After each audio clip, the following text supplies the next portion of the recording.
Merhabalar, hər birinizi xoş gördük, əziz izləyicilərim. Bilirəm ki, hər biriniz səbirsizliklə gözləyirsiniz səhifə 40-41-in izahını. Mən də sizlər üçün həmçinin 42-ni də izah edəcəm, 43-ü də izah edəcəm.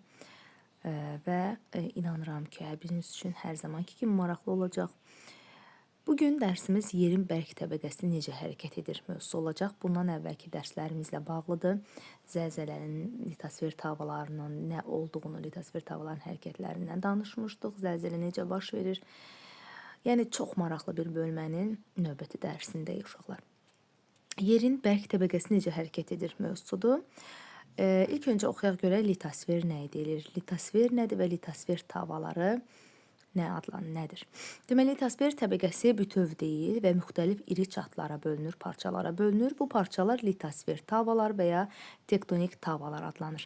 Litosfer tavalar bir-birindən dərin tektonik çatlarla ayrılır. Onlar mantiyanın üst hissəsində xüsusi qatın, yəni astanosferin üzərində hərəkət edir. Bu sözlərə mütləq diqqətlə qulaq asacaqsınız. Çünki irəlidə olan suallarımızın bir çoxu ən azından bir neçəsi bununla bağlıdır. Deməli, litosfer tavalары iri tektonik parçalara, çatlara ayrılır. Bu mantiyanın üst hissəsi xüsusi qatı olan astanosfer. Yəni, bax, bu litosfer tavalarının hər biri uşaqlar. Materiklərdir, okeanlardır, hər biri bir litosfer tavasını əhatə edir. Məsəl üçün, Avrasiya, Hind, Avstraliya, Afrika, Ərəbistan, Cənubi Amerika, Şimali Amerikada. Buradan Kakos, Karib və Naska litosfer tavalardır ki, bir də ən böyüyü Sakit Okean litosfer tavası. Ki, bunlar hər biri bir deməli litosfer tavası sayılır və hər biri astanosfer üzərində hərəkət edir. Astanosfer qatında deyir ki, baxın, diqqətlə, mantiya maddələri plastik şəkildədir və müxtəlif istiqamətlərə hərəkət edir. Bu litosfer tavalarında da yəni litosfer tavalarının da hərəkət etməsi də məhz astanosfer təbəqəsinin qatının hərəkətidir. Ki, nəyin üzərində hərəkət edir? Astanosfer qatı üzərində. Orada maddələr necədir? Plastik şəkildədir və müxtəlif istiqamətlərdə hərəkət edir. Və tavaların hərəkəti həm üfüqi, həm də şaquli istiqamətdə baş verir və tektonik hərəkətlər adlanır. Bu tektonik hərəkətlər sual olsa ki, nəyə deyilir? Biz deyəcək ki, litosfer tavalarının üfüqi və şaquli hərəkətinə tektonik hərəkətlər deyiləcək. Həm üfüqi, həm şaquli istiqamətdə tavalar hərəkət edir. Bu prosesdə tektonik hərəkətlər adlanır. Baxaq, bunlar yenə deyirəm, litosfer tavası demək olar ki, hər bir materik bir litosfer tavasıdır. Bundan başqa kiçik litosfer tavalar hansılar oldu?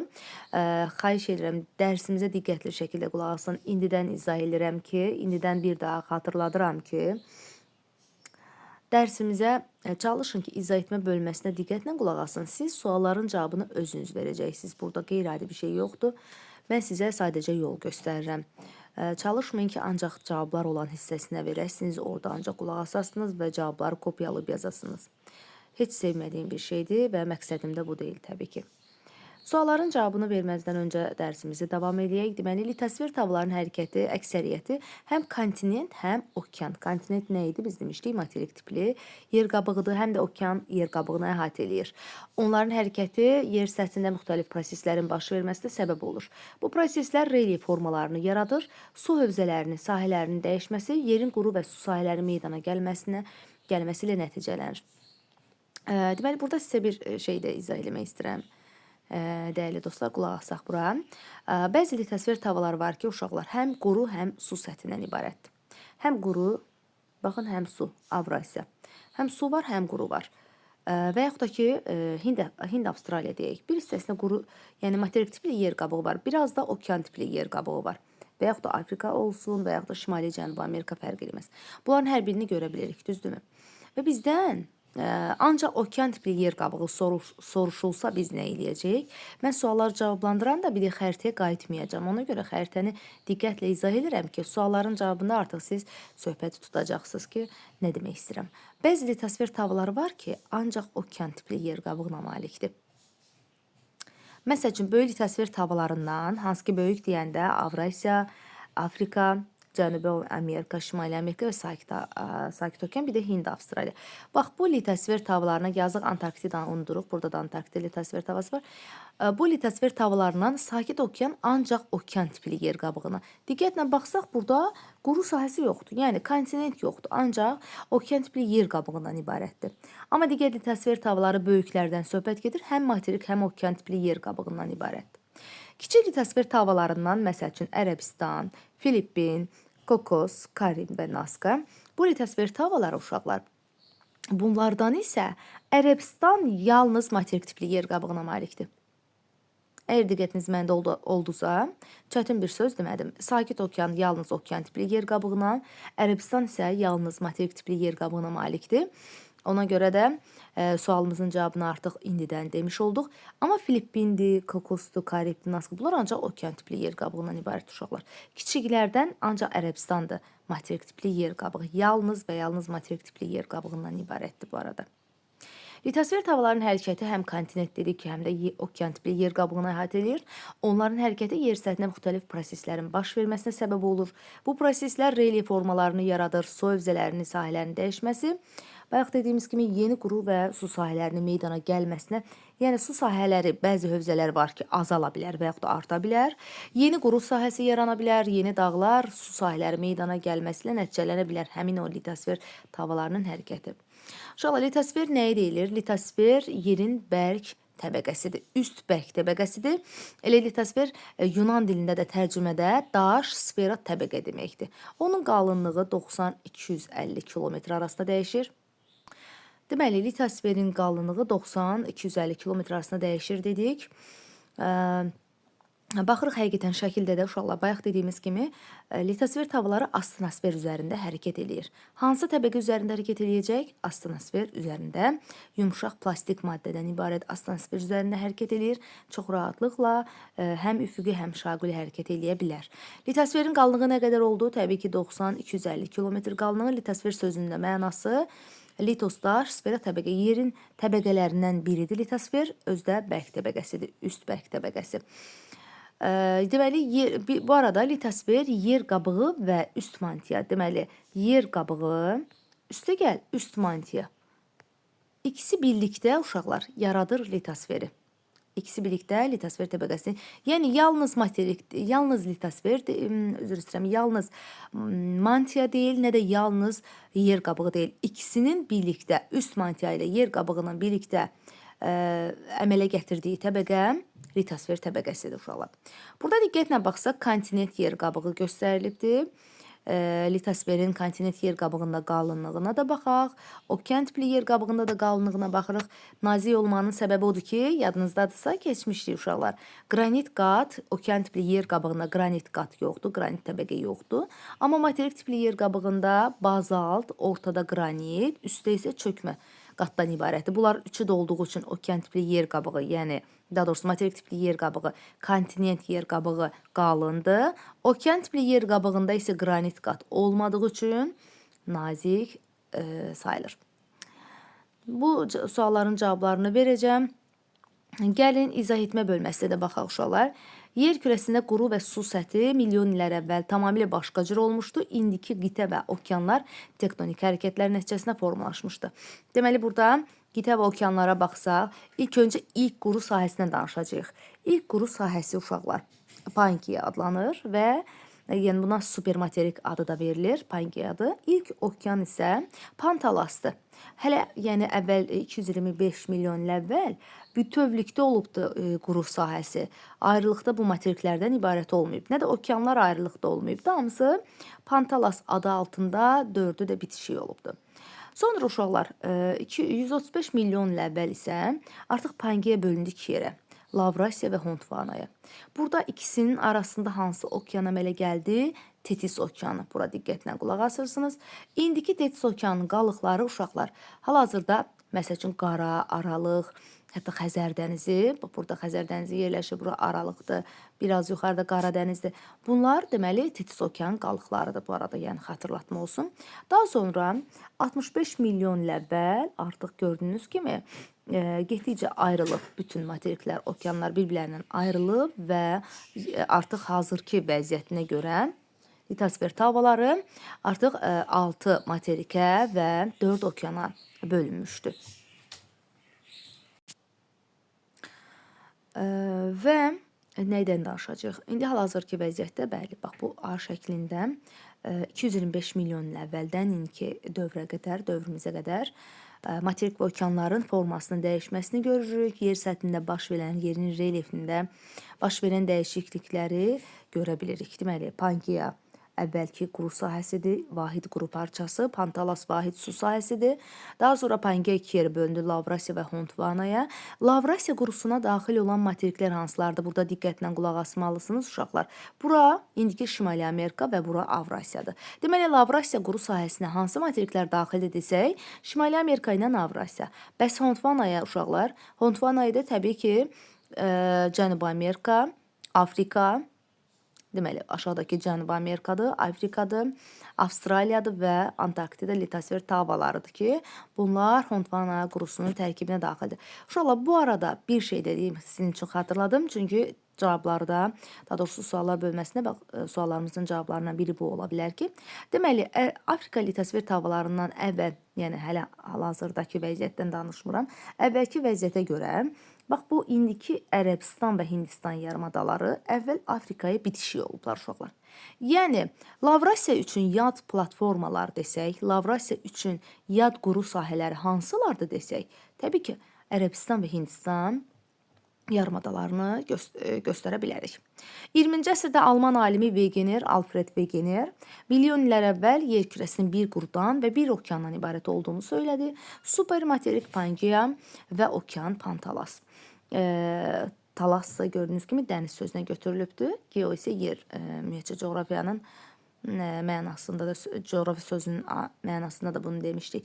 Wegenerin fikrincə, yerin daxilində baş verən proseslərin nəticəsində quru iki hissəyə, şimalında Lavrasiya və cənubunda Gondvanaya parçalanmışdı. Bayaq dedik artıq bunları.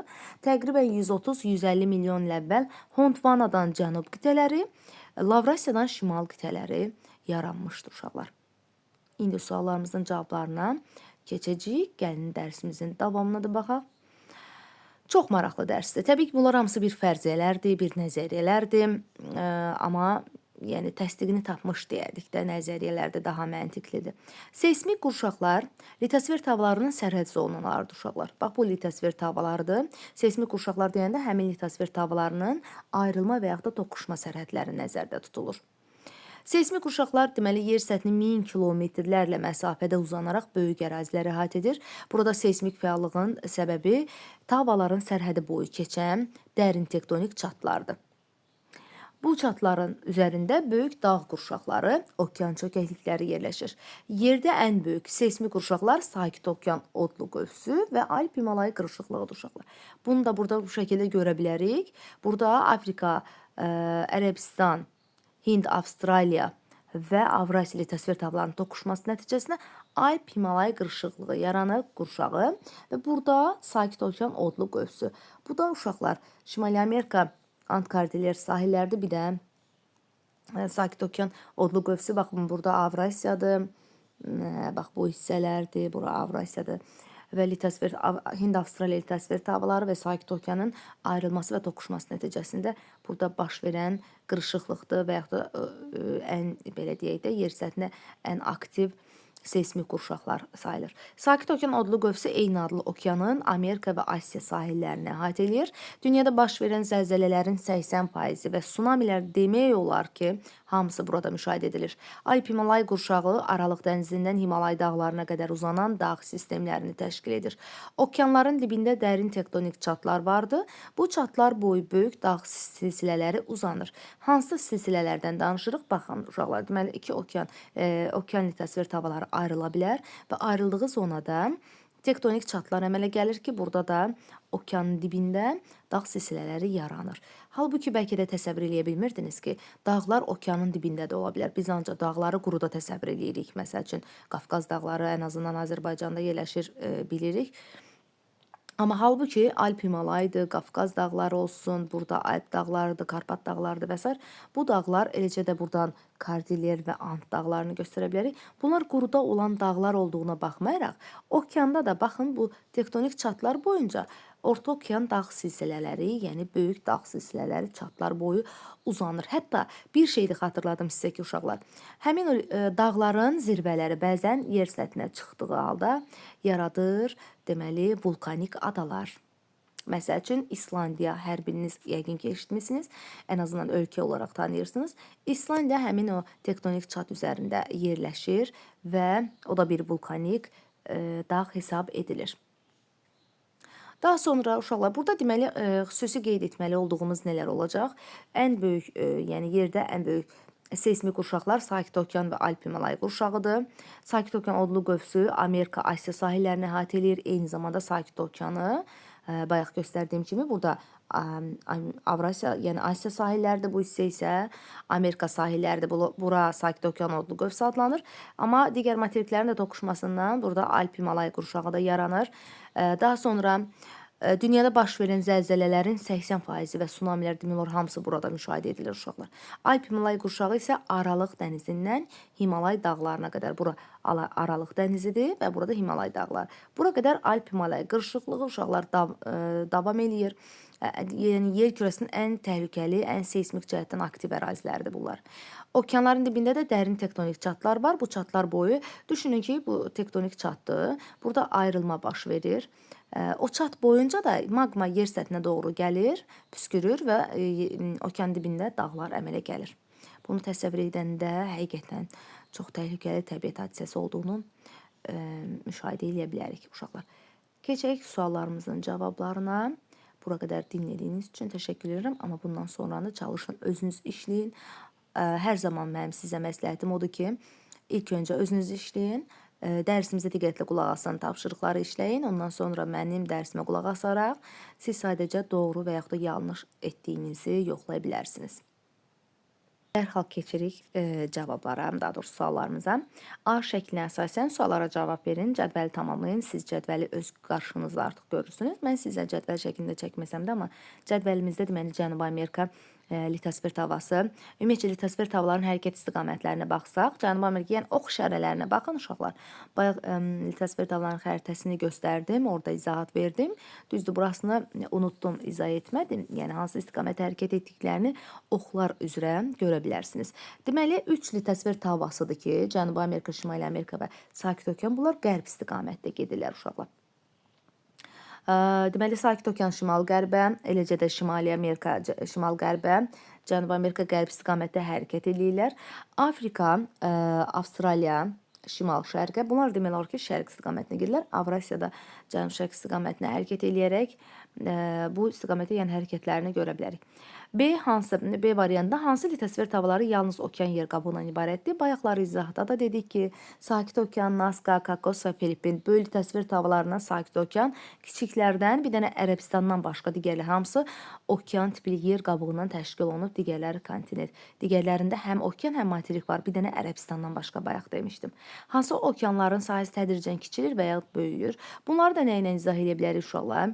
Deməli, diqqətlə baxsaq, ayrılma zonası olduğu üçün Atlantik və Hind okeanlarında yerləşən litosfer tavalar bir-birlərindən ayrılır, uzaqlaşır. Ona görə bu iki okeanların sahəsi böyüyür. Ancaq Sakit Okeana əhatə edən tavalar əksinə Sakit Okeana doğru gəlir, yəni okeana doğru hərəkət etdiyinə görə o okeanın sahəsi, eləcə də Şimal Buzlu Okeanın da sahəsi kiçilir uşaqlar. Böyüyən litosfer sahəsi böyüyən okeanlar hansılar olacaq? Atlantik və Hind okeanı, kiçilənlər isə Sakit Şimal Buzlu Okean. İkinci sualda B şəklinə əsasən litosferin hansı qatlardan ibarət olduğunu bayaqları dedik. Litosfer yer qabığı və üst mantiyanı əhatə eləyir. Astronosfer deyir ki, litosferə daxildirmi? Astronosfer biz demişdik üst mantiya və litosfer, üst mantiya və yer qabığını əhatə eləyir. Yəni üst mantiyanın, alt və üst mantiya, daha doğrusu üzr istəyirəm, alt və üst mantiya arasında yerləşir. Təsəvvür edin ki, bura alt mantiyadır, sonra astronosfer gəlir. Sonra üst mantiya əmələ gəlir, yəni yerləşir üst mantiya. Artıq üst mantiyadan yuxarıda yer qabığıdır. Yer qabığı. Deməli, bu astronosfer buradadır.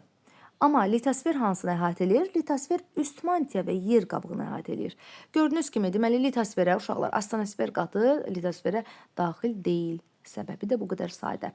C şəklinə istinad edərək 1, 2 və 3-cü sxemləri göstərən proseslərə uyğun tavalların necə hərəkət etdiyini və bunun nəticələrini cədvəldə yazın. Mən hər zaman kimi cədvəl tərtib etməmişəm. Sadəcə sxem 1, deməli tavaların hərəkət sxemi desək, istiqaməti desək, uşaqlar Afrika və Cənubi Amerika kənarlaşır bir-birindən və okeanda nələr yaranır? Yeraltı sualtı, yəni sıra dağlar əmələ gəlir. Bayaqları qeyd etdim, bunu izah etdim. Cənubi Amerika və Naskada sxem 2-də Naska toqquşur. Yəni tavalarının istiqamətinə yazacaqsınız, toqquşur. Nə əmələ gəlir? Quruda sıra dağlar, okeanda dərin çökəkliklər. Əmələ gəlir sxem 2-dəki litosfer tavaları Cənubi Amerika və Naska olacaq. Siz sxemi bu şəkildə də doldurarsınız. Yəni cədvəli çəkin, sonra doldurun. Sxem 3-də litosfer tavaları olaraq Avrasiya və Hind Avstraliyadır, toqquşur. Toqquşma, yəni litosfer tavaların hərəkətinə baxsa toqquşur. Yaradır nələr? Qırışıq dağlar. Və məsələn Alp-Himalay qırışıqlığı məhz bu litosfer tavaların toqquşması nəticəsində yaranır. Eləcə də Afrikanın da toqquşması nəticəsində yaranır. Keçək uşaqlar izah etmə bölməsinin suallarına. A şəklinə görə suallara cavab verin. Hansı qitələr daha qədimdir? Şimal yoxsa cənub qitələri? Burada görəcək ki, Gondvana daha əvvəl yəni parçalanıb. Ona görə cənub qitələri daha qədimdir uşaqlar. Cədvəli tamamlayaq. Lavrasiyanın tərkibinə hansı litosfer tavaları daxildir? Şimaldakılar. Bayaq da qeyd elədim. Şimali Amerika və Avrasiyada yaza bilərsiniz. Və yaxud da ki, Asiya və Avropanı ayırada bilərsiniz. Yəni, bu iki litosfer tavası Lavrasiyanındır. Digər 4 dənəsi bayaqları izahda da verdik. Cənubi Amerika, Afrika, Antarktida, Hind, Avstraliya, Ərəbistan, Hindistan hətta bunlar daxildir. Deməli, Gondvananın tərkibinə. Hindistan və Ərəbistan hansı quru parçasına aid olduğu Gondvanaya. Bu, yəni Afrikadan qopmadı. Ona görə də Şimalla, yəni Lavrasiya qurusu üçün yad platformalar hesab edilir. Tetis okeanı necə yaranmışdır uşaqlar? Tetis okeanı Pangeya qurusunun Gondvana və Lavrasiyanın parçalanması nəticəsində yaranmışdır. Yəni Pangeya bölünür Lavrasiya və Gondvanaya və ortada Tetis okeanı yaranır. Bayaqda şəkil üzrə işdə mən onu sizə göstərdim. Azərbaycan hansı qədim quru parçasında? Azərbaycan təbii ki, Avrasiyada yerləşdiyi üçün Lavrasiya litosfer tavasına, bu quru parçasına aiddir uşaqlar. Alimlər necə hesab edirlər? Daha doğrusu hesab edirlər ki, qitələr yenidən birləşib vahid quru yarada bilər. Sizcə onlar nə dərəcədə haqlıdırlar? İlk öncə vahid qurunun mövcud olub olmaması, yəni ilk öncə birinci quru yəni sahəsi yaranır, sonra şimal və cənub hissələrinə, daha sonra müasir qitələrə parçalanıb. Bunları görürük bayaqki şəkillərdə. Həm də qitələrin hərəkəti eyni şəkildə hərəkəti davam etdiyinə və eyni şəkildə hərəkəti davam etdiyinə. Yəni bunu nə mənada demişəm mən sizə? Eyni şəkildə əgər bu şəkildə davam etmə, məsəl üçün Şimali Amerika və Cənubi Amerika qərbə, Sakit Okean qərbə, Avrasiya cənuba və yaxud da ki, Afrika, Avstraliya şimal şərq istiqamətdə hərəkət edərsə, yəni bu hərəkət davam edərsə, uşaqlar, onların hərəkət istiqamətinə əsasən milyon illər sonra da quru parçalarının yenidən birləşəcəyi də bir fərzi və yaxud da ehtimal ola bilər. Yəni birləşəcəyini belə təxmin eləyə bilərik. D şəklinə əsasən suallara cavab verin. Sakit Okean, burada V düşməyib, cavab verin. Sakit Okean odlu halqası və Alp-Himalay qurşağı hansı qitələrin ərazisindədir? Bayaqlarda qeyd elədim onu. Sakit Okean demək olar ki, görürsünüz uşaqlar, sualların bütün cavablarını mətn izahında xüsusilə vurğuladım, qeyd elədim. Ona görə də bu suallara nə var ki, cavab verməyəsiniz axı. Sakit Okean odlu qövsünün Asiya, Avstraliya və Cənubi Amerika, Alp-Himalay qurşağını isə Avropa, Asiyanı əhatə etdiyini görə bilirik şəkildə. Nə üçün ən güclü zəlzələlər vulkan püskürmələri əsasən bu qurşaqdadır? Çünki burada dərin tektonik çatlar yaranır. Bu ərazilər xəritədən də görə bilərik ki, litosfer tavalarının sərhəd zonasında, yəni dərin tektonik çatlar üzərində yerləşir. Bunu görə bilərik. Hansı qitələrdə seysmiklik azdır və nə üçün? Biz baxarıq ki, uşaqlar, Avstraliya qitəsində seysmiklik demək olar ki, müşahidə olunmur. Səbəb isə tavaların sərhədində yox, mərkəzində yerləşir. Deməli, hansı litosfer tavalarının sərhədində yerləşirsə, seysmiklik çoxdur. Mərkəzdə yerləşirsə, yəni tavaların sərhədindən kənarda yerləşirsə, bu zaman seysmiklik olmayacaq. Deməli, biz Avstraliyada yaşasaq, heç vaxt tektonik proses olmaz, çox sakit bir şəkildə yaşaya bilərik. Zəlzələdən, vulkandan kənarda. Azərbaycan hansı seysmik qurşağa daxildir? Təbii ki, ölkəmiz Alp-Himalay qurşağı üzərində yerləşir. Bunu asanlıqla görə bilirik. Dünyanın siyasi xəritəsinə və xəritəsinə istifadə edərək cədvəli tamamlayın. Alp-Himalay qurşağında yerləşən 5 ölkə, bir də Sakit Okean odlu qövsündə yerləşən 5 ölkə istəyir bizdən. Deməli, Alp-Himalay qurşağında 5 olmasın, 15 olsun. Məsəl üçün Azərbaycan, Türkiyə, Gürcüstan, Hindistan, Pakistan, Nepal, İranı, hətta Ermənistan göstərə bilərik, amma Sakit Okean halqasında isə ABŞ-ı, Kanadanı, Şimali Amerikadan nümunə gətirə bilərik. Yaponiya, Indoneziya, Filipini isə deməli Asiya sahillərindən, yəni nümunə gətirə bilərik. Dərsimiz bu qədər, çox maraqlı dərsdir. Hər birinizə inanıram ki, dərsi izah edə bildim. İlk öncə dərsin izahına baxıb sonra tapşırıqları etsəniz, bu artıq anlaşmamız daha yaxşı olar. Yəni mən tam içim rahat olar ki, bunu bacara bildim. Sizlərə dəstək ola bildim. Çalışın, dərsimizə diqqətlə qulaq asın, tapşırıqları da özünüz işləyin. Hər birinizə uğurlar arzulayıram. Gələn dərslərimizdə görüşərik. Sağ olun.